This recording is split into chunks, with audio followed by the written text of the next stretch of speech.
Hello cuties, आज का episode शुरू होता है। वही सीन दिखाया जाता है जहाँ पे एनफी काफ़ी शॉक्ड हो गई थी ये हाई को देखकर, और फिर वो ऐसे उसका दिमाग ख़राब हो जाता है कि ये यहाँ पर क्या कर रहा है। फिर वो अपना बैग लेके वहाँ से निकल जाती है। तो वो आंटी कहती है, बेटा तुम्हारा रूम तो ऊपर है।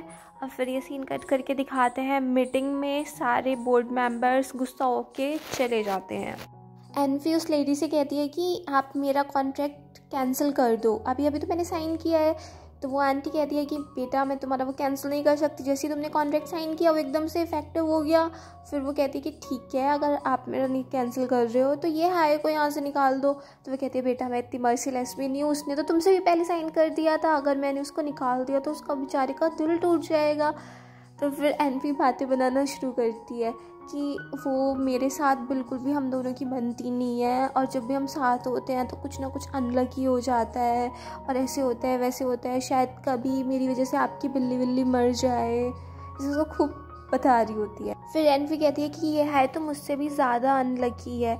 और फिर वो आंटी कहती है कि बेटा तुम इस सब में कैसे बिलीव कर सकते हो, तुम तो साइंस के स्टूडेंट हो ना।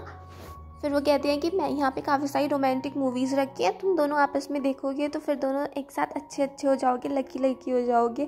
और फिर वो वहाँ से चली जाती हैं। फिर ये हाय आके कहते हैं एनफी से, मेरी फ्यूचर साइंटिस्ट तुम कैसी बातें कर रही हो, अगर तुम्हें इन सब में इंटरेस्ट है तो मुझसे बताओ।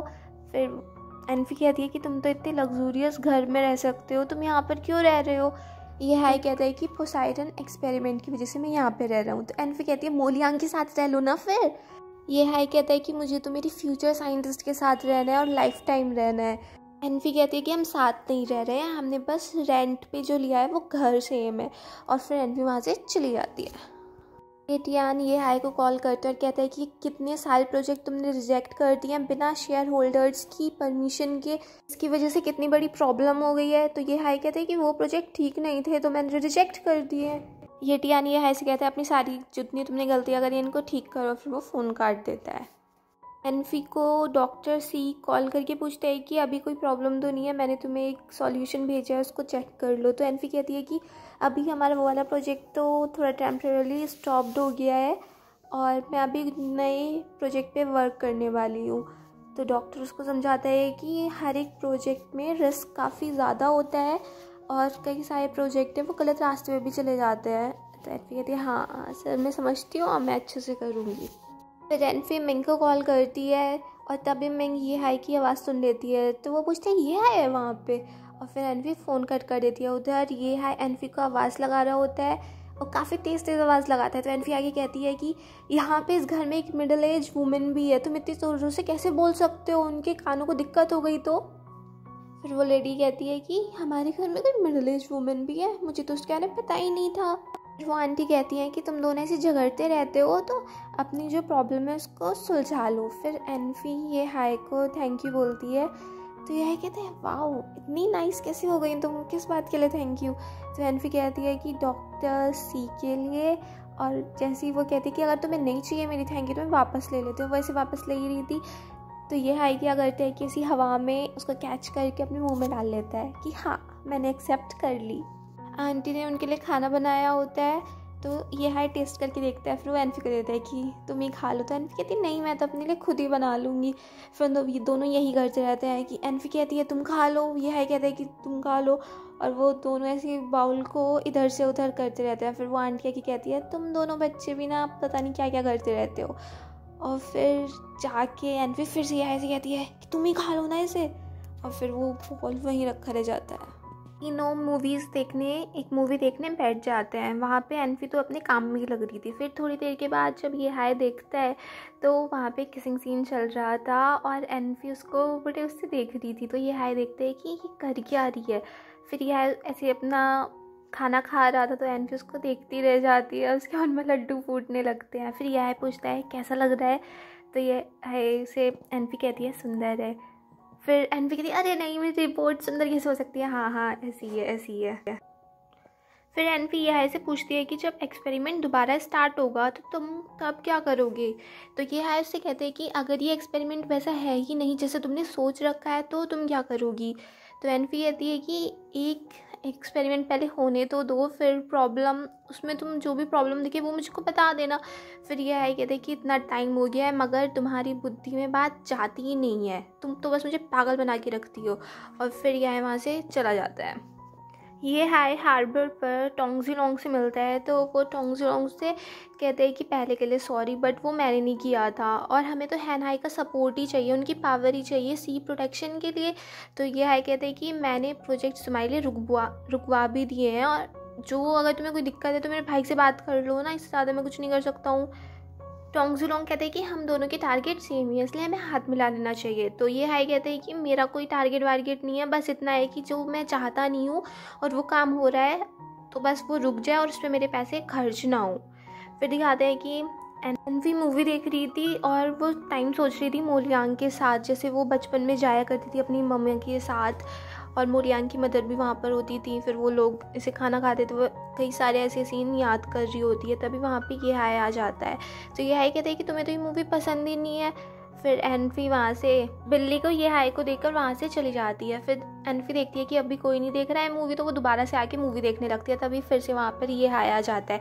तो ये हाय एनफी को एक पेन ड्राइव देता है और वो कहते हैं कि बाद में इसको देख लेना। फिर एनफी वहाँ से उस पेन ड्राइव को लेकर चली जाती है। पेन ड्राइव के कंटेंट को देखकर एनफी बहुत ज़्यादा खुश हो जाती है। फिर ये हाय उसको मैसेज करता है कि थैंक्स की कोई ज़रूरत नहीं है, मतलब एनफी ने उसको थैंक्स बोला नहीं होता है बट वो उसको मैसेज कर देता है थैंक यू बोलने से पहले ही। एनफी ने ये हाय के लिए खाना बनाया होता है। वो कहती है कि पेन ड्राइव तुमको कहाँ से मिली है, तुमने कहाँ से इकट्ठा किया ये सब कुछ। तो ये हाय सोचता है टोंगजीलोंग ने उसको ये पेन ड्राइव दी थी।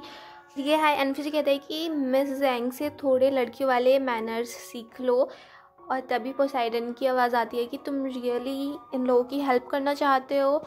तभी वहाँ पे मिस जैंग आ जाती हैं, तो एनफी ये हाय को बताती है कि वो आ गई हैं। तो फिर ये हाय अपना मोबाइल निकाल के ऐसे दिखाता है कि मैं मोबाइल पे बात कर रहा हूँ। फिर ये हाय पोसाइडन से कहता है कि हाँ मैं उसको ऐसे ही इम्प्रेस करूँगा। रोमांटिक मूवीज़ में ऐसे ही तो दिखाते हैं, पहले धीरे धीरे 2 रूम से 1 रूम हो जाता है, फिर 2 बेड से 1 बेड हो जाता है। फिर पोसाइडन उससे कहता है कि इतने ज़्यादा ओवर कॉन्फिडेंट मत हो, मोलियांग भी तो है। तो ये हाय कहता है एक साइंटिस्ट से मैं डर जाऊँगा, और वो तो बस साइंटिस्ट है, वो तो मेरा कुछ भी बिगाड़ नहीं पाएगा। वो उसको ऐसे डींगे मार रहा होता है और तभी एनफी के पास मोलियांग की कॉल आ जाती है और ये हाय उसको देख के वहाँ से गुस्से में चला जाता है। एनफी अच्छे से तैयार होकर जा रही होती है, तो ये हाय उससे कहता है ये क्या पहना हुआ है तुमने, और कुछ नहीं है तुम्हारे पास, कुछ अच्छा सा पिंक पहन लो। तो एनफी कहती है ये पिंक ही है। तो एनफी से वो कहते हैं कितने सारे पिंक होते हैं, कुछ अगली पिंक होते हैं, कुछ ब्यूटीफुल पिंक होते हैं। तो एनफी कहती है तो मैं अगली लग रही हूँ क्या। तो ये हाय कहती है कि हाँ तुम्हारा फेस ही ऐसा है, कुछ भी पहनो तुम ऐसी ही लगोगी। वहाँ से एनफी जाने लगती है, तो ये हाय कहते हैं कि ल्यूलैन की तरह कुछ क्रीम कलर पहन लो, वही तो मोलियांग को पसंद आता है, उसकी तरह थोड़े फेमाइन चार्म्स दिखाओ, और कह देता है कि रोते हुए वापस बिल्कुल भी मत आना। फिर एनफी कहती है मैं कहाँ रोते हुए आऊँगी। ये हाय से कहती है कि मैंने तुम्हारे लिए कुछ बनाया है, शाम को खा लेना। तो ये हाय कहती है कि मुझे लिन हुआयन ने इनवाइट किया है खाने के लिए और फिर हम मूवी देखने जाएंगे, तो मैं खुद लेट हो जाऊँगा। तो एनफी कहती है ठीक है तो एंजॉय करना। फिर डिनर पर एनफी की मॉम मोलियांग की मॉम को एक गिफ्ट देती हैं और फिर वो ऐसे ही एनफी काफ़ी अच्छे से खा रही थी, तो उसकी मॉम कहती है तुम बस ऐसे ही खाती रहो तो तुम्हारा हो गया फ्यूचर सेट। वॉशरूम में एनफी अपनी हील्स निकाल देती है क्योंकि एक तो उससे हील्स से बिल्कुल चला नहीं जा रहा था, और फिर वो बाहर जब जाती है तो वहाँ पे मोलियांग और उसकी मॉम बातें कर रहे होते हैं, जिसको एनफी ऐसे पीछे खड़ी होकर सुन लेती है। उसकी मॉम कहती है कि एनफी काफ़ी अच्छी लड़की है, उसकी फैमिली बहुत अच्छी है, हम उनको काफ़ी सालों से जानते भी हैं, और तो तुम देख लो अपना। तो मोलियांग कहती है कि मॉम मैं उसे एक सिर्फ सिस्टर की तरह मानता हूँ और इससे ज़्यादा कुछ नहीं है, और मैं सोच लूँगा अपना खुद। तो उसकी मॉम कहते हैं कि कम से कम मुझे घर तो छोड़ के आना, और ये सारी बातें सुन के एनफी का मुँह इत्तू सा हो जाता है, बिल्कुल डल हो जाता है।